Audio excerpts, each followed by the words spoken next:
মাসিহুদ দাজ্জাল এসেছে, আসে নাই মানে সে এখন আত্মপ্রকাশ করেনি মানুষের রূপে, কিন্তু তার জন্ম হয়েছে। সিনিয়র ধর্মীয় ব্যক্তিত্ব একজন রাব্বি, তার সঙ্গে দাজ্জালের সাক্ষাৎ ইতিমধ্যে হয়ে গেছে। সে আছে, যেখানে থাকার সেখানেই আছে। তার যেটা মিশন, সেই মিশন চলছে বিশ্বজুড়ে, এবং তার মিশনগুলো বাস্তবায়ন করছে এখন ইহুদিরা। কারণ ইহুদিদেরকে নিয়েই সে বিশ্ব শাসন করবে। সামনের সময় আরও ভয়ঙ্কর। যত দিন যাবে কিয়ামতের যে আলামতগুলো বাকি আছে সেগুলো আস্তে আস্তে চোখের সামনে দেখা যাবে। 10টা বড় বড় আলামত এখনো দেখা যাচ্ছে না, বাকি ছোট ছোট যত আলামত আছে তার 100টার মধ্যে 99টাই দেখা যাচ্ছে। কি কি দেখা যাচ্ছে কয়েকটা বলি। উঁচু উঁচু বিল্ডিং দেখা যায়, উঁচু উঁচু বিল্ডিংয়ের প্রতিযোগিতা দেখা যায়। সমাজের নিম্ন শ্রেণীর মানুষ, রাখাল শ্রেণীর মানুষ উঁচু উঁচু অট্টালিকা নির্মাণের প্রতিযোগিতা করছে দেখা যায়। সমাজের ম্যাক্সিমাম মানুষ এখন সুদ খাচ্ছে দেখা যাচ্ছে। ছেলেরা মেয়েদের পোশাক পরছে, মেয়েরা ছেলেদের পোশাক পরছে দেখা যায়। আচ্ছা, সমাজে মেয়েদের সংখ্যা বাড়ছে, ছেলেদের সংখ্যা কমছে দেখা যাচ্ছে। বেশি থেকে বেশি আল্লাহ পাকের গজব আসছে, আসমানি গজব, জমিনের বালা, বন্যা বলেন, ভূমিধস বলেন, ভূমিকম্প বলেন, জলোচ্ছ্বাস বলেন, দিন দিন বাড়ছে না কমছে? বাড়ছে।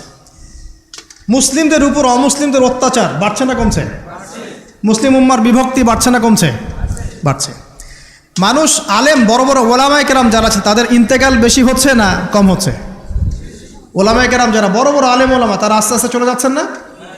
মানুষ অনেক জাহেলকে আলেম মনে করছে না? হ্যাঁ, এমনও কিছু মানুষ মুসলিম সমাজে দিন প্রচার করছে যাদের ফ্রেঞ্চ কাট দাড়ি। আস্তে আস্তে আস্তে আস্তে দেখেন নাই, এমন অনেক মানুষ দিন প্রচার করছে ইসলামে, দাড়ি ফ্রেঞ্চ কাট, মাশাআল্লাহ। এবং সে বলছে যে দাড়ি টুপি পাগড়ির মধ্যে ইসলামকে সীমাবদ্ধ করে ফেলেছেন, এই জন্যে প্রতিবাদ স্বরূপ সে নিজে আর লম্বা দাড়ি রাখবে না। কি বুঝলেন? আপনারা দাড়ি টুপি এবং পাগড়ি জুব্বার মধ্যে ইসলামকে সীমাবদ্ধ করে ফেলেছেন, এই কারণে সে নিজে আর দাড়ি রাখবে না, ইসলাম প্রচার করে বেড়াচ্ছে। মানুষ ওদের পেছনে ছুটছেও। দেখলাম নারী একজন মহিলা ওয়াজ মাহফিলের স্টেজে উঠে বক্তব্য দিচ্ছে। তো এই যে সাইন যে আলেমদের মৃত্যু হবে, জাহেলদেরকে মানুষ আলেম মনে করবে, মেয়েদের সংখ্যা বাড়বে, ছেলেদের সংখ্যা কমবে, ছেলেরা মেয়েদের পোশাক পরবে, মেয়েরা ছেলেদের পোশাক পরবে, এগুলো দেখতে পাচ্ছেন না? দেখতে পাচ্ছেন। সময় সংক্ষিপ্ত হয়ে আসছে না? নবীজি বলেছেন একটা বছর চলে যাবে একটা কিসের মতো? মাসের মতো। মাস যাবে সপ্তাহের মতো, সপ্তাহ যাবে একটা দিনের মতো। সময়ের বরকত কমছে না? কমছে। হঠাৎ মৃত্যু বাড়ছে না মানুষের? হঠাৎ মৃত্যু যাচ্ছে, অ্যাক্সিডেন্ট, মরে গেল হঠাৎ। ছোট ছোট বাচ্চা যারা আছে, এই বাচ্চাদের সাথে যৌন সম্পর্ক বাড়ছে না? বাচ্চা থেকে ধর্ষণ বাড়ছে না? সমাজে এমনি নর্মালি জেনার ধর্ষণ বাড়ছে না? পরিবারের ভাঙনগুলো হচ্ছে না বেশি? ভাঙন বাড়ছে না? পরকীয়া বাড়ছে না? এই যে ভাইয়ে ভাইয়ে দ্বন্দ্ব, সম্পত্তির জন্য বাবার সাথে ছেলের দ্বন্দ্ব, মায়ের সাথে ছেলের দ্বন্দ্ব, প্রতিবেশী প্রতিবেশী খুনাখুনি, এগুলো বাড়ছে না কমছে? সব কিয়ামতের সাইন। আমানতদারিতা উঠে যাচ্ছে না? যে ব্যক্তি মিথ্যাবাদী তাকে সমাজে সত্যবাদী বলা হচ্ছে না? আর যে সত্যবাদী ওকে সমাজে মিথ্যাবাদী বলা হচ্ছে না? কোথায় আছেন? আপনি নিজেই পড়াশোনা করেন, দেখেন আলামত আর কতগুলো আলামত চান, সবগুলো আপনি চোখের সামনে দেখতে পারবেন। আজকে এটা টপিক না, হলে এটা নিয়ে আমি 2 ঘন্টা কথা বলতে পারবো ইনশাআল্লাহ। কিন্তু 10টা বড় বড় সাইন এখনো আসে নাই। কিরকম? 1, মাসিহুদ দাজ্জাল এসেছে, আসে নাই মানে সে এখন আত্মপ্রকাশ করেনি মানুষের রূপে, কিন্তু তার জন্ম হয়েছে। সে আছে, যেখানে থাকার সেখানেই আছে। তার যেটা মিশন, সেই মিশন চলছে বিশ্বজুড়ে, এবং তার মিশনগুলো বাস্তবায়ন করছে এখন ইহুদিরা। কারণ ইহুদিদেরকে নিয়েই সে বিশ্ব শাসন করবে। যাদেরকে নিয়ে সে বিশ্ব শাসন করবে তারা দাজ্জালের মিশন ঠিকই বাস্তবায়ন করছে। দেখেন, দাজ্জাল কিন্তু পৃথিবীতে আছে। কোথায় আছে, তার মানে সে কোন গোত্রের হবে ইত্যাদি ইত্যাদি, তার দেহের গঠন কেমন হবে, চুল কেমন হবে, চোখ কেমন হবে, সব কিছু হাদিসে বলা আছে। মাসিহুদ দাজ্জাল নিয়ে আমি আলাদা একটা খুতবা বা লেকচার ইনশাল্লাহ দিব। কিছু মানুষ আছে দেখলাম দাজ্জাল কোথা থেকে বের হবে এই নিয়ে খুব আলোচনা, আমি বলেছি অনেক দিন আগের একটা লেকচারে যে দাজ্জাল জেরুজালেম থেকে বিশ্ব শাসন করবে। 5 বছর আগেও এই কথা বলেছি, ইনশাল্লাহ জীবনের শেষ পর্যন্ত এই কথা বলবো। দাজ্জাল জেরুজালেম থেকে সারা বিশ্ব শাসন করবে। এখন সে খুব লেখা লিখছে না, এখানে খোরাসানের কথা এসেছে, এখানে ইস্পাহানের কথা এসেছে, ইত্যাদি ইত্যাদি। তো পণ্ডিত মশাইকে একটা কথা বলতে চাই, দাজ্জাল কোথা থেকে বের হবেন এই কথাটা আমি বেশি জানি, আপনি বেশি জানেন, না নবী মুহাম্মদ সাল্লাল্লাহু আলাইহি ওয়াসাল্লাম বেশি জানেন? বলেন কে বেশি জানেন? আচ্ছা, দাজ্জাল মক্কা মদিনা ঢুকতে পারবে? পারবে না। আচ্ছা, দাজ্জাল মক্কা মদিনা ঢুকতে পারবে না। দাজ্জাল কোত্থেকে বের হবেন সেটা আমাদের নবীজি সবচেয়ে বেশি ভালো জানেন, এই তো। তারপরেও নবী সাল্লাল্লাহু আলাইহি ওয়াসাল্লাম ইবনে সাইয়্যিদ নামক একজন ব্যক্তিকে মদিনায় মসিহুদ দাজ্জাল মনে করতেন, এবং অনেক সাহাবী তাকে মসিহুদ দাজ্জাল মনে করতেন। সহিহ মুসলিমে অনেকগুলো হাদিস আছে, পড়ে দেখেন যে নবী সাল্লাল্লাহু আলাইহি ওয়াসাল্লাম ইবনে সাইয়্যিদকে ইনভেস্টিগেট করছেন আড়াল থেকে। ইবনে সাইয়্যিদকে ডেকে বলছেন যে তুমি কি দেখো? সে বলছে যে আমি তো সিংহাসন দেখি। তো নবীজি বলছেন তোমার সিংহাসন কোথায়? সে বলছে সিংহাসন সমুদ্রের উপরে। তখন নবীজি বলছেন তুমি তো শয়তানকে দেখেছো, তুমি শয়তানকে দেখেছো। এরপরে নবীজি বলছেন তুমি কি বিশ্বাস করো যে আমি মুহাম্মদ শেষ নবী? ইবনে সাইয়্যিদ বলছে আপনি কি বিশ্বাস করেন যে আমি নবী? কথা বুঝতে পারছেন? কথা বুঝতে পারছেন না? নবীজি মনের মধ্যে একটা শব্দ গোপন করলেন, শব্দটা ছিল দুখান। কি নাম? সূরা দুখান আছে না? দুখান। দুখান শব্দটা মনের মধ্যে গোপন করে ইবনে সাইয়্যিদকে বলছেন যে বলো দেখি আমি মনের মধ্যে কি শব্দ গোপন করে রেখেছি। তখন ইবনে সাইয়্যিদ কি বলল জানেন? বলল দুখ। দুখ রহস্যময় ক্যারেক্টার না একটা? ওমর রাদিয়াল্লাহু আনহু বলছেন যে ইয়া রাসূলুল্লাহ আপনি আমাকে অনুমতি দেন, এর গর্দানটা আমি উড়াই দিই। তখন নবী সাল্লাল্লাহু আলাইহি ওয়াসাল্লাম বলছেন যে না, যদি সে, শোনেন স্টেটমেন্টটা শোনেন, যদি ইবনে সাইয়্যিদ সত্যি দাজ্জাল হয়ে থাকে তাহলে তুমি তাকে হত্যা করতে পারবে না, কারণ তার হত্যা লেখা আছে ঈসা আলাইহিস সালামের হাতে। ঠিক আছে? আর যদি সে দাজ্জাল না হয়ে থাকে তাহলে নিরপরাধ ব্যক্তিকে হত্যা করার মধ্যে কোনো সার্থকতা নাই। এই যে যদি সে দাজ্জাল হয়ে থাকে, এই চান্সটা নবী সাল্লাল্লাহু আলাইহি ওয়াসাল্লাম কেন নেবেন? অথচ ঘটনাটা মদিনার, যে মদিনায় দাজ্জাল ঢুকতে পারবে না। ব্যাপারটা কি রহস্যময় নয়? এত সহজেই দাজ্জালের কনসেপ্ট নিয়ে এত আলোচনা করা যায় না। 2-4টা হাদিসকে মিলালেই সব কিছুর কনক্লুশন আসে না। দাজ্জালের খুরুজ একটা জিনিস, ওর জন্ম নিয়ে আর একটা জিনিস। সে পৃথিবীতে আছে, সৃষ্টির শুরু থেকেই আছে। স্বয়ং নূহ আলাইহিস সালাম যখন নবী ছিলেন তখন নূহ আলাইহিস সালামও তার কওমকে দাজ্জাল সম্পর্কে সতর্ক করেছেন। তো নূহ আলাইহিস সালামের যুগে সে কোথায় ছিল? এটা কি চিন্তার বিষয় নয়? আবার তামিম দাড়ি দেখে আসছেন দ্বীপের মধ্যে তাকে বাধা অবস্থায়। হাদিস আছে না? আছে। এখন একটা হাদিসের মধ্যে যে আছে যে দাজ্জাল ইরাক এবং শাম এর মাঝামাঝি একটা রাস্তা থেকে বের হয়ে আসবে, এটা একটা হাদিস। আরেকটাতে আছে ইস্পাহান থেকে বের হয়ে আসবে। ইস্পাহান কিন্তু এখন ইরানের মধ্যে, ঠিক আছে? আরেকটা হাদিসে আছে খোরাসান থেকে বের হয়ে আসবে। আপনি কিভাবে মেলাবেন? আবার নবীজি এখানে মদিনার মধ্যে ইবনে সাইয়্যিদকে বলছেন যে ওমর সে যদি দাজ্জাল হয়ে থাকে তুমি তাকে মারতে পারবে না। ব্যাপারটা কি রহস্যজনক না? অনেক চেইন মিলাতে হবে এখানে, একটা দুটা হাদিস দিয়ে আমি কনক্লুশন আসতে পারবো না। আরেকটা বিষয় বলি, ওই যে শাম এবং ইরাকের মাঝখানের রাস্তার কথা আসছে, এই জায়গাটা এখন ইসরায়েলের আন্ডারে পড়েছে। অথচ যেই সময় হাদিসটা বলা হচ্ছিল তখন কিন্তু ইসরায়েল রাষ্ট্রের অস্তিত্ব ছিল না। যখন দাজ্জাল সংক্রান্ত এই শাম ইরাকের হাদিস বলা হচ্ছে তখন ইসরায়েল রাষ্ট্রের জন্মও হয় নাই। এর জন্ম তো হয়েছে 1914 সালে, 17 সালে, 45 সালের দিকে এসে। তাহলে ওই যে ইস্পাহান খোরাসান যেগুলো বলছেন, এমনও হতে পারে অদূর ভবিষ্যতে ইসরায়েল ওই জায়গাগুলো দখল করে ফেলবে, হতেই পারে। সিরিয়ার ওই উপত্যকা কি ইসরায়েলের ছিল আগে? মিশরের গোলান ওদের ছিল আগে? আস্তে আস্তে তারা এক্সটেন্ড করেছে।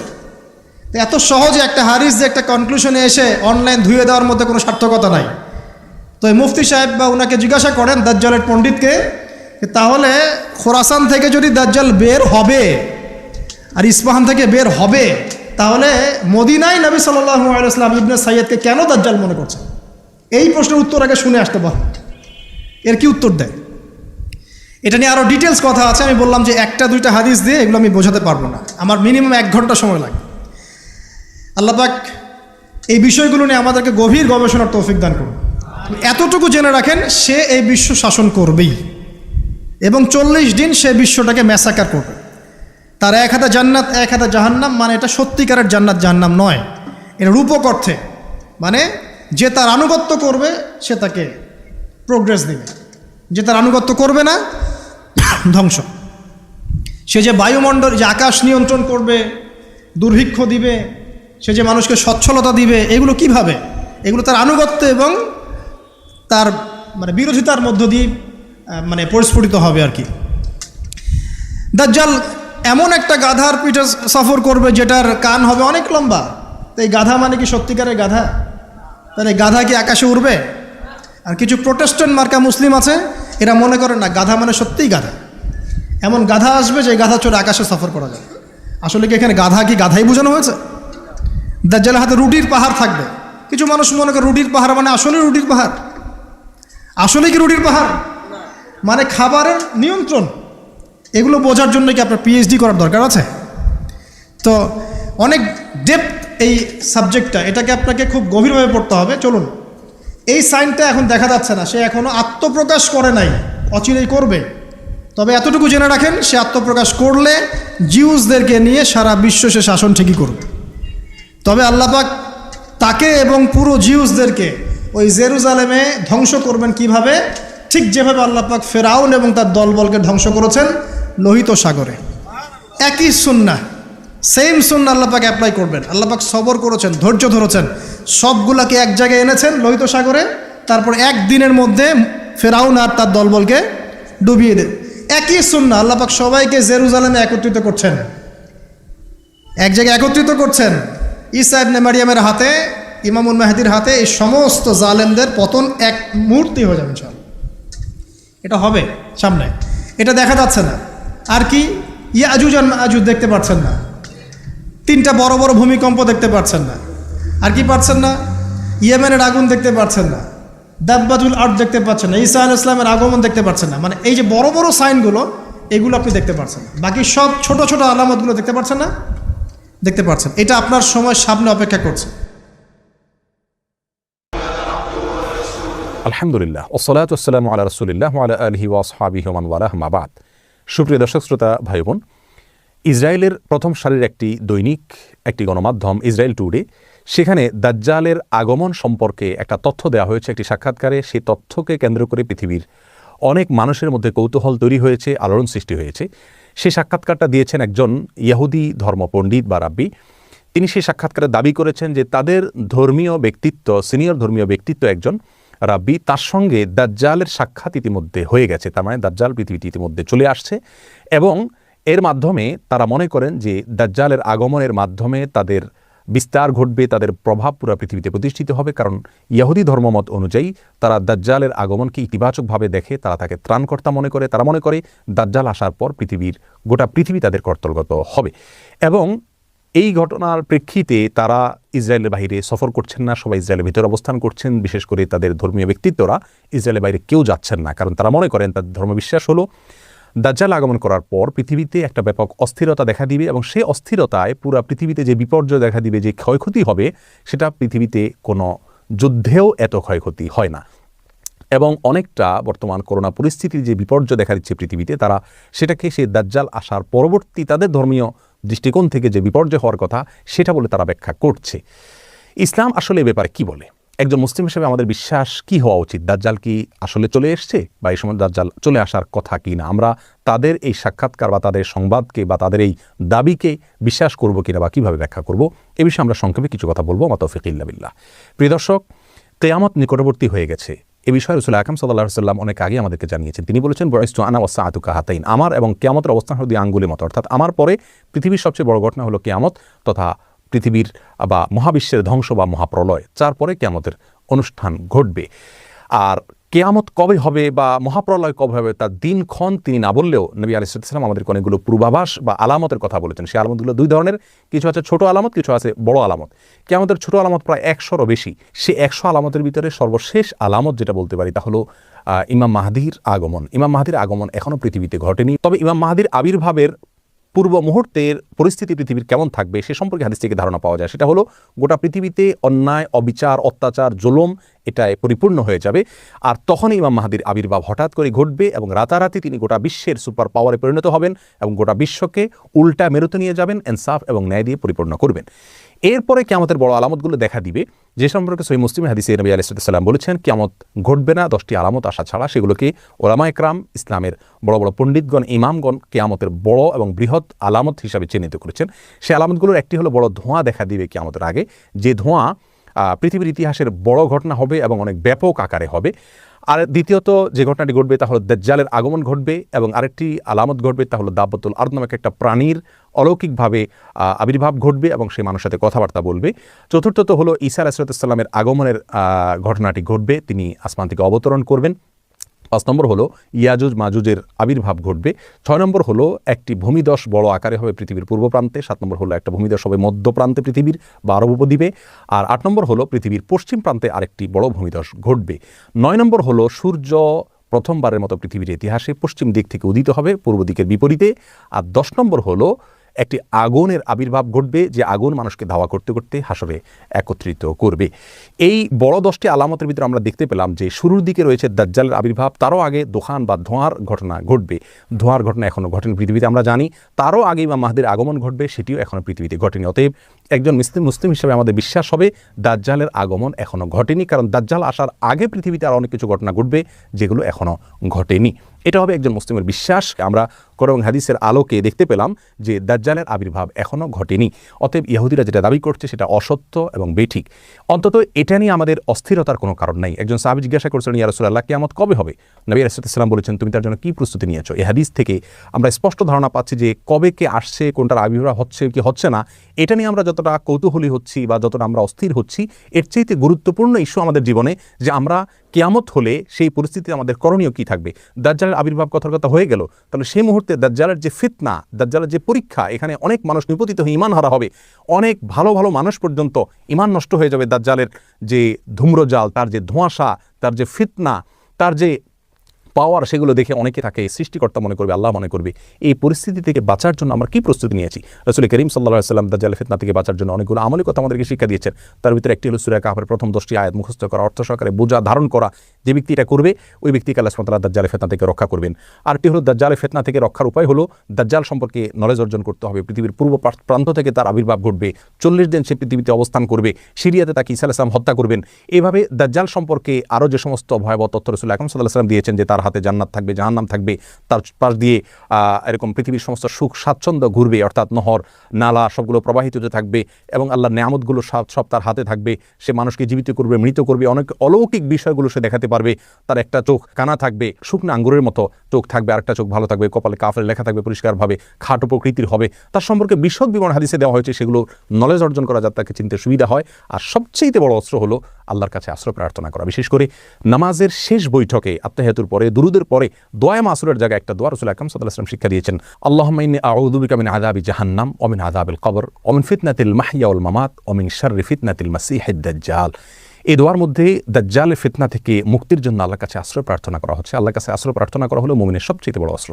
অতএব দাজ্জাল কখন আসছে না আসছে কিনা সে বিষয়ে গবেষণার চাইতে বড় করে আমাদের যে বিষয় দেখা উচিত তা হলো আমরা তার জন্য কতটুকু প্রস্তুতি নিয়েছি। আল্লাহ সুবহানাহু ওয়া তাআলা আমাদের সকলকে কিয়ামতের পূর্বে যে সমস্ত ফিতনার মুখোমুখি আমাদের আল্লাহ না করুন হতে হবে, যদি হতে হয় তাহলে সে সমস্ত পরিস্থিতিতে আমরা কীভাবে নিজেদের ঈমানকে রক্ষা করব, আল্লাহর দিকে আমরা ধাবিত হব, সেই দিকে আল্লাহ তাআলা আমাদেরকে অগ্রসর হওয়ার তৌফিক দান করুন এবং সব ধরনের মিথ্যাচার প্রপাগান্ডা থেকে আমাদের ঈমানকে আল্লাহ তাআলা রক্ষা করার তৌফিক দান করুন।